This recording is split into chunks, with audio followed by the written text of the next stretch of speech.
Once again, we're here at GTV-9 with television news presenter and TV fan. That's what I'm gathering here today, Peter Hitchener.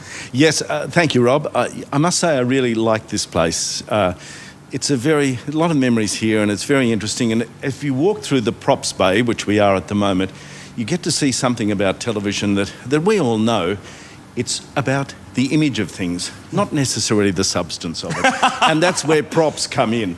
Now, if we were doing In Melbourne Tonight with Rob McKnight, you'd come to the props master, Stuart, and say, Stuart, we want to dress the set with things that, that set the scene. Now, it might be a snowman, but probably wouldn't be a snowman. I don't know. Oh, that's important too. Quiet, please. Auditions in progress. They happen around this place. There's something else that you might find on television. Barrel. Yes, a barrel, another one. They're everywhere, I tell you. But, you'd set the scene. It might be, it could be just about anything. And the props that have been used on shows here at Channel 9, ever since the beginning, have been kept. Everything that's been used in a show has been kept. There are thousands of them. Now, because we're relocating to smaller premises, a lot of the props are not being kept. They're being moved on. But some of the things they're just keeping. And one of them, I want to take you in and show it to you. Okay. There's a very famous photograph somewhere of Graham Kennedy, the then king of television, dressed up as a king with a crown. An iconic photo. Yes, an iconic photo. I think he may have been sort of lounging around on his throne with court jester Bert Newton. The throne is here. It's been kept. Oh, my goodness. Come on in and have a look. Oh, this is an exciting moment, actually. Yes. Now, can you find your way through the plants and the tables and chairs and things? This is Graham Kennedy's throne. Wow. Glorious, isn't it? And as plastic as the day is long, but it doesn't matter because it looks... Do that again with the mic.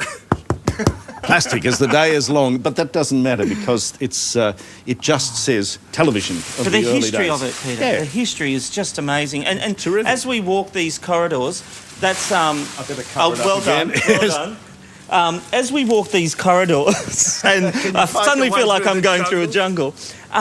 What comes through, and I'm a TV tragic and a fan, and I've got a feeling you're a little bit like that yourself. Yeah. The history of this place comes out, and it will be sad when Yes, this site closes. It will, and of course it's inevitable with progress. Things change, the way programs are done.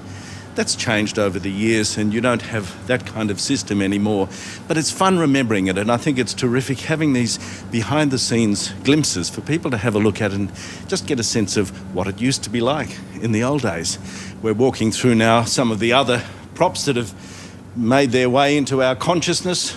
The Pluck-a-Duck wheel, another wheel. Well, talk about TV history. I mean, Pluck-a-Duck, it's been a TV staple for many years now. When I first came to work here in 1974, Hey Hey It's Saturday was on a Saturday morning, and it was pretty much a cartoon show with this ensemble of out of that people. Studio 9, which we will have a look at in another video. Yes, we must go in there, but it was just sort of pretty much an ad-lib show, and then it went on to become an institution in Melbourne and, in fact, in Australian television. Lots of things have come from here. And how has the place changed? I mean, you see, It hasn't. I was about to say, it doesn't look like it has. It hasn't really, except where we're headed now. There used to be a swimming pool that was used for... Well, I'm not quite sure what it was used for. It had a sunken wall so that you could take cameras down there and get underwater shots. Wow. I don't know quite what they were thinking because I think it was only ever used once, and somebody said that the light from the cameras cracked the glass in the observation Okay, so windows. obviously I see no signs of a pool here. No, you don't see any signs of a pool here now. You do see Swirly and Tim having a quiet, relaxing time in the barbecue area, which is what it now is, because the pool wasn't used that much, and if you have a look around, you can probably guess why, because who wants to go swimming when you've got everybody else in the building able to look in and see how smart you look in your bathers? So, yes, it's a barbecue area now, and it's much more used than it ever was as the pool. And what is your fondest memory of being here at GTV-9? I don't know. That's a great question. I just think coming in here every day and getting to know everybody and being part of the team. It's a terrific team. Well, it's been a long history. You've been involved. You've been at this place longer than most people. It's quite an achievement, really. Yes, it's been fun. Okay. Well, once again, thank you very much. Thank you, Rob. Next, we go into Studio 9. And we shake hands to say thank you. I didn't think you was going to notice that.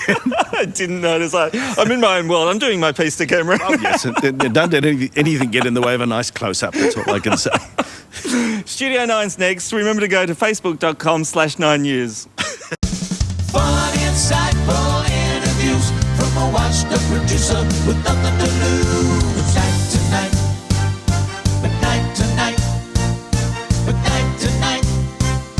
It's good.